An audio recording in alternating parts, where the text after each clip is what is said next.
നമ്മൾ ഈ ജനങ്ങൾക്ക് സൗജന്യമായി വിറ്റ ഏറ്റവും വലിയ കള്ളം. യുദ്ധം നന്മയും തിന്മയും തമ്മിലല്ല, തിന്മയും തിന്മയും തമ്മിലാണ്. കിടക്കും, കല്ലിച്ചല്ല, കല്ല് വെച്ച് കിടക്കും. കല്ലറയ്ക്കകത്ത് മാനം നോക്കി മലർന്നങ്ങനെ കിടക്കും. പടിഞ്ഞാറ്റയിൽ അട്ടം നോക്കി കിടക്കുന്നതിന്റെ വല്യമ്മച്ചെ അടക്കം എടുത്ത് പുറത്തിട്ട് തീയിട്ട് ചുടും ഞാൻ. നീ ആരെ ഈ വീട്ടിൽ നിറക്കി വിട്ടെന്നറിയോ? എന്റെ എന്നെയും മലയാളീസിനെയും ഇവരെയും പോലുള്ള എളിയ പ്രജകൾക്കുമാകാം നിയമലംഘനം.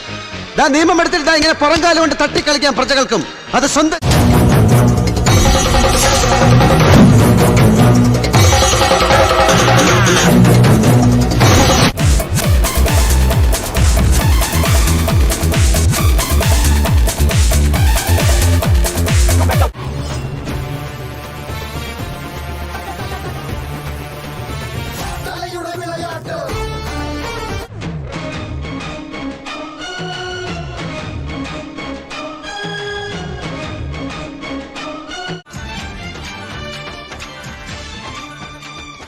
ഈ കളി ഞാൻ ജയിക്കാൻ വേണ്ടി മാത്രം കളിക്കുന്നതാണ്.